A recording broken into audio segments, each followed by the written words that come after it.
Hello,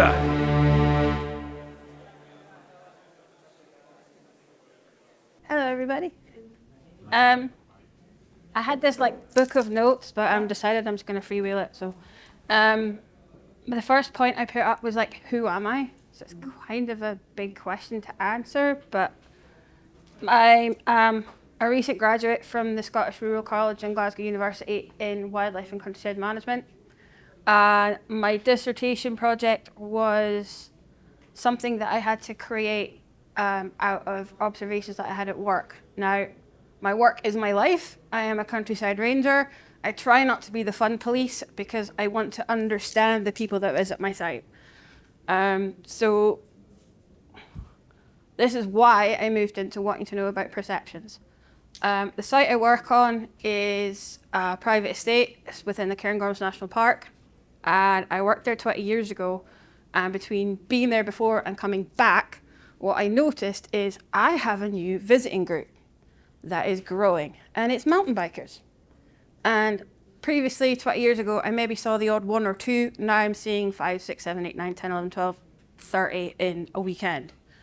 And part of my role as a ranger is making sure that people have a positive experience when they're visiting my area. So to do that, I wanted to understand what drives mountain bikers in Scotland to access the outdoors. Is it, as my boss likes to put it, they enjoy going hell for leather down a hill at high speed? Or is it something more than that? And I want to ensure positive experience and communication. How do I best communicate with this user group? And it stems from the observations, but it also stems from conversations I had with a junior ranger group I work with, who we took on a mountain biking trip, and I asked them, how can you be a responsible mountain biker? They gave me lots of really great ideas, but none of them actually translated into concrete stuff that the adult community were catching on to. And also a conversation I had with a local trail guide who told me that when he's digging in a new trail, he's using lines that are already there because it's trails that deer use or other animals have used.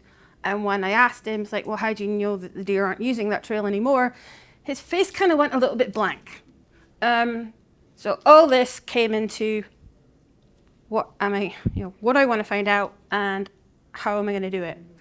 Now, if anybody has done a master's project, show your hands. You know that you spend a lot of time delving through research and looking at papers and going, oh, this is really good and this is really good. I got told to rein it in, I looked at that many. But what I did find out is most of the research actually focuses on actual impact. It doesn't really focus on the people. So I came up with this question of how does the Scottish mountain bike community view its ecological and environmental impact, and what are the implications for site managers like myself with regards to future engagement and education? It's kind of a selfish question because basically I made it all about me because it's all things I want to know to help me in my job. So I got 223 responses to my 26 question online survey. I got really excited about that until I realized I had to go and do all the stats. It was a whole battle with Minitab that I would rather forget. But the resulting demographics, quite unsurprisingly, the average mountain biker in Scotland is male, in his 40s with 15 years experience. There is a slight caveat on that. Because of GDPR, I wasn't allowed to ask anybody under the age of 18. So that may have skewed the age range slightly, but as we saw in Tom's presentation anyway, the people that are answering surveys generally are the people that are answering surveys, and this is the demographic that you get. On a positive note, most of them are familiar with protected area designations. In Scotland, we have national parks, we have SSSIs, we have SACs, the list goes on. The ones that they weren't quite so familiar with were things like geoparks, because we don't have so many. And most of them preferred single track at trail centres or trail association managed routes. That then led to an interesting statistical analysis because the people that rode the trail association managed routes were the ones that believed that we were taking mitigations to reduce environmental impact. which is what trail association management is all about. Their primary motivation was to enjoy the outdoors. Now, for me, that is quite a big question. What does it mean to the people in the room? Is it being outside? Is it, like we heard earlier, nature connection? Or is it all of these things combined? That is a question for future research because it's not one I asked right now. Maybe you guys can answer it for me in the discussion later on. But it led me to a lot of sometimes. I asked the question, does mountain biking have an environmental, or do you believe mountain biking has an environmental impact? Do you believe the Scottish mountain biking community is aware of that impact, and do they mitigate against it? The answer time and time again from the majority of participants in my survey was sometimes. Bit fuzzy, bit washy. The environmental impacts I asked about were erosion, drainage issues, wildlife disturbance, wildlife behavior change, riding with a dog, was it on a lead or off a lead, riding at night with high beam lights. All kinds of questions that I wanted answers to, but again, it'll need more work down the line because this was only a master's. If I want to start measuring actual impacts, it'll take me the next 10 years. The lights one was an interesting one for me because I'm a dark skies geek. I like my night skies, I like looking at the stars, and there's a paper and research being done into car headlights and moths in the UK, and mountain bike lights can actually be brighter than car headlights. So if I put those into a dark area, what is the then knock-on impact from that?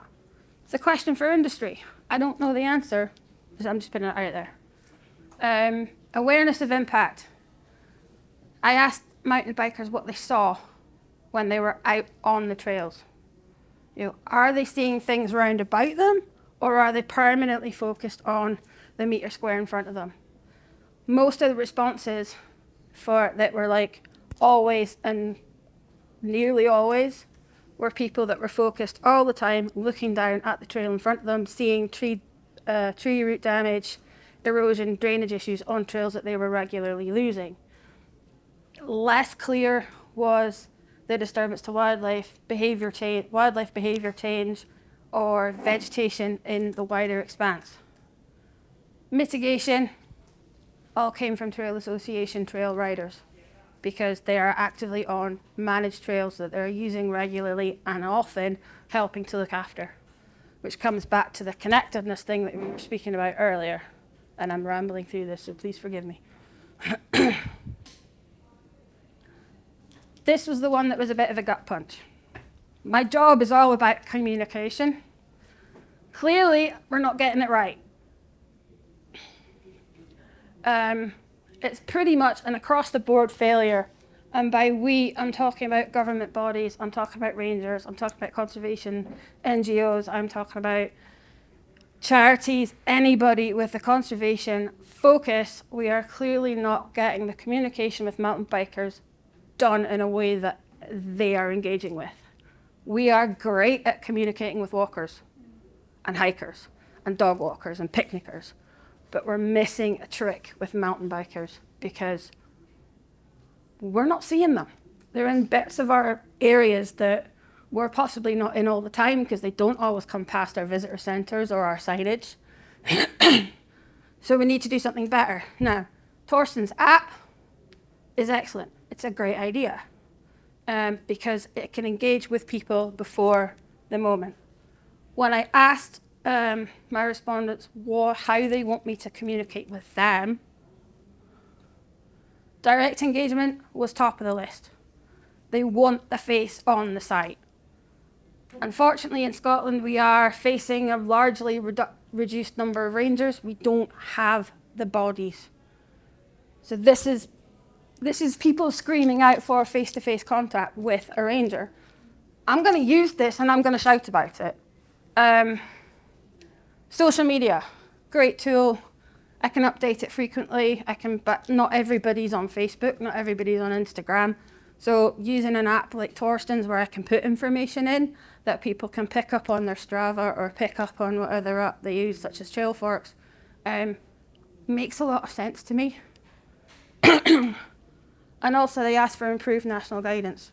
So this is a message for like Nature Scot and our governing bodies to look at what the information they put out at the moment is like and include nature conservation information in that. In Scotland, we have what we call the Scottish Outdoor Access Code, and that is backed by legislation. It is an excellent piece of information, but it is also an absolute pest. It allows people the right to responsible access anywhere in Scotland, provided it is not somebody's back garden. Conservation-wise, we actually have to argue why we have to shut a trail. We have to argue why we're going to ban campfires during high fire risks and stuff like that. But it all comes down to your definition of responsibility. Now, if I can't get the communication right that I saw on the previous slide, how can I expect mountain bikers as a community to be responsible on my site? I'm sorry, I've gone really fast. But that's like